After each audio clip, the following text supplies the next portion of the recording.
전유동 낚시를 유튜브 영상을 통해서 배울 수 있다? 불가능합니다. 모든 낚시가 마찬가지지만 특히 이 전유동 낚시는 뭐 글이나 영상으로 배울 수가 없고 맨투맨으로 옆에서 하는 것을 보고 따라하면서 배울 수밖에 없습니다.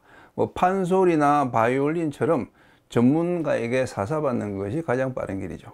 그러나 음악과 달리 뭐 낚시는 학원이 있는 것도 아니고 뭐 전유동 레슨을 해주는 것도 없습니다. 오직 현장 출조를 통해서 경험을 통해서 익힐 수밖에 없기 때문에 입문자분들이 전유동 낚시를 배우기가 쉽지가 않습니다. 그래서 그런 분들을 위해 제가 몇 편의 이 전유동 강의 영상을 제작한 바 있습니다. 아직 못 보신 분들은 이 영상 마지막에 제가 허기자TV 전유동 영상 목록을 정리해 놓을 테니까 찾아보시면 좋을 것 같고요. 오늘은 입문자분들이 이제 많이 하시는 그 질문 중에서 대표적인 것만 추려서 Q&A 형태로 전유동 낚시에 대해서 간략하게 설명해 보도록 하겠습니다. 자, 1. 전유동이 반유동보다 힘들다던데 왜 전유동 낚시를 하나요? 이유는 두 가지입니다. 첫째, 반유동 채비로 노릴 수 없는 다양한 수심을 노리기 위해서. 이 반유동 채비에 고정된 수심은 그 바닥 수심에 최근접한 수심이기는 하지만은 그것이 정확한 입질 수심이라는 확정은 없습니다. 선장님이 말씀해 주신 수심을 듣고 또 내가 직접 갯바에 내려서 수심을 측정해 보고 그렇게 해서 파악한 그 바닥의 수심이 9m였다. 그래서 이제 내 반유동 채비의 수심을 9m에 맞췄어요. 하지만 그 9m가 정확하게 그 감성돔의 유형층인지는 확실치가 않다는 거죠. 감성돔은 9m 수심에 있을 수도 있고 또 8m 수심에 약간 떠 있을 수도 있고 또 10m 수심의 그 깊은 크랙 속에 숨어 있을 수도 있습니다. 그래서 9m 수심만 딱 노리고 말 게 아니라 플러스 마이너스 한 1 내지 2m씩 좀 더 폭넓게 수심을 더듬어 보자, 그런 취지에서 전유동 낚시를 하는 것이죠. 다만 전유동은 공략 범위가 넓은 만큼 정확성은 떨어집니다. 또 미끼가 천천히 하강하기 때문에 탐색하는 속도가 느립니다. 하지만은 결과적으로는 계속 반복되는 그 하강 동작으로 인해서 이제 전수심층을 꼼꼼하게 훑을 수가 있고, 또 이 전유동 미끼는 항상 움직이기 때문에 그 먹성이 약한 감성돔의 경계심을 없애고 공격 그 욕구를 유도할 수가 있습니다. 둘째, 어렵지만 그만큼 더 재미있는 게임이기 때문에. 낚시는 어업이 아닙니다. 어업과 다른 가장 큰 차이점은 재미를 추구한다는 거죠. 어부들은 뭐 통발이든 거물이든 주낙이든 가장 효율적인 포획 방법을 선택하지만은 낚시는 그렇지 않죠.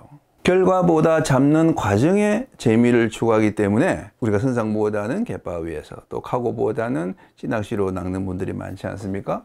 그래서 찌낚시 채비를 선택할 때도 감성돔을 잡는 데는 반유동 채비가 더 유리하다는 사실을 알면서도 낚시하는 그 재미가 조금 더 있는 전유동 낚시를 선택하는 겁니다. 다만 토너먼트 같이 정해진 시간 내에 한 마리를 더 많이 낚아야 하는 대회에서는 반유동 낚시를 선택하는 것이 합리적인 선택이고, 또 초보자가 기본기를 익히는 단계에서도 전유동보다 반유동을 많이 하는 게 좋습니다. 왜냐하면은 이 전유동 낚시는 그 바닥의 수심이나 이 수중 지형을 파악하기가 어렵기 때문에 전유동 낚시가 재미있다고 전유동만 해서는 이 찌낚시 실력이 늘지 않습니다. 자, 두 번째 질문. 전유동이 반유동보다 유리한 상황은 무엇인가요? 이건 역시 두 가지입니다. 자, 첫째는 고기들의 활성도가 아주 높아서 밑밥을 뿌리면 막 떠올라서 먹이 경쟁을 벌이는 상황. 그리고 둘째는 고기들의 활성도가 반대로 떨어져서 천천히 유동하는 미끼에만 입질하는 상황. 자, 이렇게 아이러니하게도 이 전유동 낚시는 그 고활성과 저활성, 그 양극단의 상황에서 빛을 발합니다. 자, 먼저 감성돔의 활성도가 좋을 때는 밑밥을 뿌리면은 바닥에서 한 2m, 3m까지 떠오릅니다.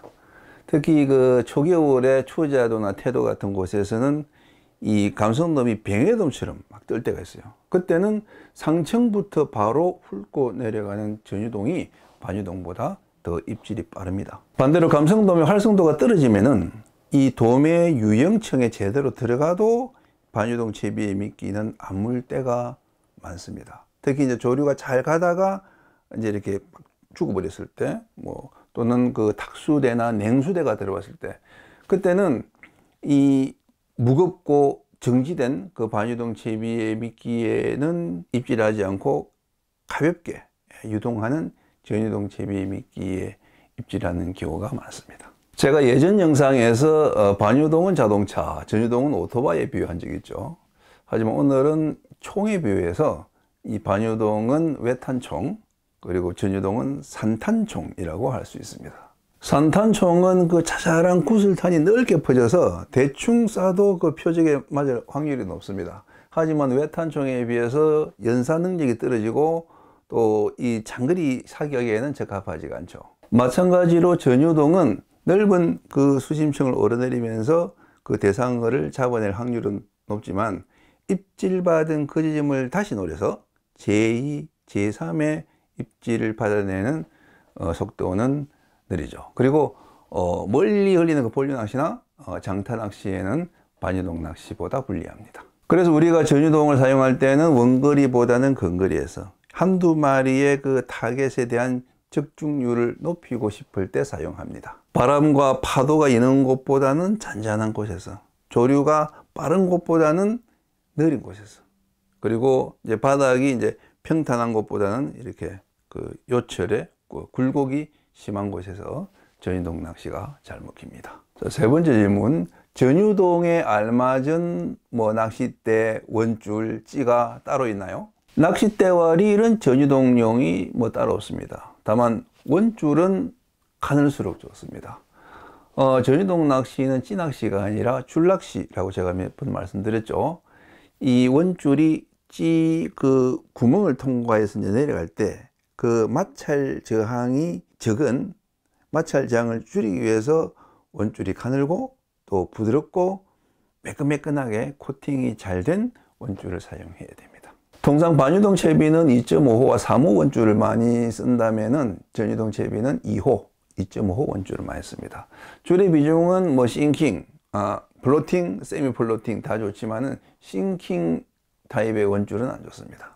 찌는 구멍이 커야 원줄이 잘 통과합니다. 그래서 3mm나 4mm 구기형이 좋고, 원줄이 한 2호 정도를 가늘면은 2mm도 괜찮습니다. 찌 무게는 15g이 넘는 무거운 찌를 추천드립니다.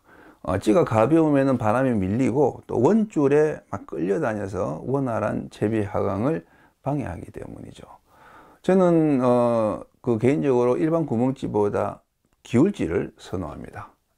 이 찌 구멍이 이렇게 비스듬히 나 있어서 줄 빠짐이 더 좋기 때문이죠. 세주 코리아에서 제작한 소마2가 구경도 넓고 무게가 묵직해서 애용하고 있습니다. 부력은 감성돔용으로는 B, 2B, 3B 요 세 가지면 충분합니다. 목줄에 한 G2에서 한 2B 정도 봉돌을 물려야 되겠다 그러면 이제 B찌를 선택하면 되고, 목줄에 한 2B에서 4B 정도의 봉돌을 물려야 되겠다 그러면은 2B찌를 선택하고, 목줄에 3B에서 한 5B 정도 봉돌을 물려야 되겠다 그러면 3B찌를 선택하시면 됩니다. 전유동은 찌 매듭이 없기 때문에 찌보다 약간 무거운 봉돌을 물려도 찌가 안 가라앉습니다. 다만 이제 조류가 이렇게 살아있는 곳에서는 찌가 이제 살짝 이렇게 이제 잠기기도 하는데, 어차피 전유동은 그 찌가 아니라 그 줄의 풀림 속도를 보고 입질을 감지하기 때문에 찌가 잠겨서 내 눈에 안 보여도 낚시하는 데는 지장이 없고, 오히려 그렇게 이제 찌가 살짝 잠기는 그 중조류 지대에 들어갔을 때 감성돔이 입질하는 빈도가 높습니다. 제로찌나 투제로찌는 필요 없나요? 네, 필요 없습니다. 제로찌, 투제로찌는 뱅에돔용이지 감성돔용이 아닙니다. 뭐 투제로찌에 그 뭐 B나 2B 봉돌을 달아서 그렇게 장길지 낚시로 감성돔을 낚을 수는 있습니다. 하지만은 전유동은 전유동으로 익혀야지 이렇게 장길지와 막 병행을 하면은 낚시 실력이 늘지 않습니다. 그럼 5B 이상의 봉돌을 달려면 무슨 찌를 써야 돼요? 5B 이상의 봉돌을 물려야 될 상황이다. 그러면은 전유동을 하지 마세요. 그때는 반유동이 더 낫습니다. 간혹 그 참돔 본류 낚시에서 그 1호, 뭐 2호 이런 무거운 봉돌을 달아서 전유동 낚시를 하기도 하지만은 그거는 입문자들이 할 만한 그런 단계의 낚시는 아니죠. 전유동을 해보니 줄내림이 어려워요. 원줄을 풀어줘도 잘 안 내려가네요. 특별한 요령이 있을까요? 전유동 초보자가 가장 힘들어하는 것이 줄내림입니다. 채비는 가벼운데 이 뒷줄을 조작하는 능력이 떨어지기 때문이죠. 흔히 초보자분들은 이제 줄이 잘 안 내려가면은 뭐 봉돌을 자꾸 뭐 더 달곤 하는데, 해법은 그 채비의 무게를 늘리는 데 있는 것이 아니라 뒷줄을 관리하는 방식에 있습니다. 전유동 뒷줄 조작의 핵심은 원줄을 거의 직선에 가깝게 유지하되 너무 타이트하지 않게 또 너무 느슨하지도 않게 컨트롤하는 것입니다. 근데 이게 이제 말이 쉽지 실제로 해보면은 쉽지 않습니다. 바람이 조금만 불어도 이 원줄이 바람에 이제 날려서 그 곡선으로 틀어져 버리고, 또 조류가 이렇게 감아 돌면 원줄도 같이 돌면서 이 직선에서 이제 곡선으로 바뀌어 버리죠. 자, 그때는 낚싯대를 들어서 이 휘어진 원줄을 이제 직선으로 쭉 펴준 다음에 다시 이제 천천히 내리면서 이제 여유줄을 감아서 직선으로 만들어주면 됩니다. 그리고 찌가 이제 흘러가면서 이제 원줄이 팽팽해지면은 낚싯대를 가볍게 흔들어서 이제 조금씩 이 원줄이 그 흘러가는 찌를 방해하지 않을 정도로 조금씩 계속 풀어줘야 됩니다. 이런 그 뒷줄 조작을 계속 해야 되는 것이 전유동 낚시입니다. 원줄만 직선으로 잘 관리되면은 봉돌의 무게는 중요하지 않습니다. 원줄에 저항이 안 걸리면은 B봉돌 하나로도 10m 수심까지 내릴 수가 있고, 원줄에 저항이 걸리면은 뭐 2B봉돌 2개, 3개 물려도 안 내려갑니다. 여기서 초보자와 베테랑의 차이가 나타나는 것이죠. 반유동은 똑같이 채비를 해주면은 그 초보자나 베테랑이나 같은 수심을 노릴 수가 있지만은, 전유동 채비는 똑같이 채비를 해줘도 그 뒷줄을 관리하는 스킬에 따라서 그 채비가 내려가는 그 속도나 수심이 달라집니다. 전유동 줄내림의 기본 자세는 이런 오픈 베일 상태에서 이 검지로 스풀 가장자리를 살짝 누른 상태입니다. 자, 이렇게 베일을 닫고 전유동을 한다? 못합니다. 이렇게 항상 오픈 베일로 이제 전유동을 하는 이유는, 첫째는 수시로 원줄을 풀어서 이제 그 하강하는 원줄에 이제 저항이 걸리지 않게 하기 위함이고, 자, 둘째는 이 스풀을 누른 이 검지를 통해서 이 원줄이 내려가는 속도와 그 힘을 가늠하기 위함입니다. 스풀에서 그 줄이 빠져나가려고 하는 그 힘이 느껴질 때는 내 미끼가 아직 떠서 깔아앉고 있는 중이란 뜻입니다. 그러다가 이 원줄이 빠져나가는 힘이 약해진다. 그러면은 미끼가 거의 이제 바닥에 근접했다는 신호입니다. 그리고 어느 순간 그 빠져나가는 힘이 느껴지지 않는다. 그러면은 내 채비가 바닥에 닿은 것이기 때문에 즉시 회수해서 새로 흘려야 됩니다. 이러한 미세한 그 힘의 차이는 찌를 보고서는 알 수 없고 오직 이 줄을 통해서만 느낄 수가 있습니다. 그래서 이 오픈 베일을 하는 겁니다. 줄을 내리다 보면은 그 찌가 조류에 휘말려서 이제 물속으로 사라질 수도 있어요. 하지만 겁먹지 말고 그 줄이 내려가는 그 속도와 그 당기는 장력만 가늠하세요. 줄이 그 끌고 가는 힘이 살아 있다면은 내 미끼는 아직 바닥에 닿지 않은 겁니다. 그러다가 어느 순간 이 줄이 끌려가는 힘이 약해졌다. 그러면은 내 채비가 이제 그 바닥 긁죠. 그 이제 감성돔의 그 유형청에 이제 근접했다는 뜻이니까, 그때부터는 줄을 더 이상 풀지 말고 검지로 스풀을 강하게 눌러서 한 10초 정도, 때로는 한 20초, 때로는 한 30초 이상 그렇게 이제 팽팽한 상태로 뒷줄을 이제 견제해 주세요. 그러면은 그 전까지는 약간 이제 빠르게 깔아놨던 그 미끼가 뒷줄을 딱 잡는 순간 스톱 상태에서 팽팽하게 이제 긴장되면서 천천히 이제 밑으로 이제 하강하다가 어느 순간 와르르 하고 이제 원줄이 풀려나가는 감성돔의 입질로 나타나게 될 겁니다. 자, 주의할 점, 캐스팅 직후에 원줄을 너무 많이 풀지 마세요. 예. 원줄은 너무 팽팽해도 잘 안 내려가지만은 너무 많이 풀어서 막 흥크러진 상태가 되어도 잘 안 내려갑니다.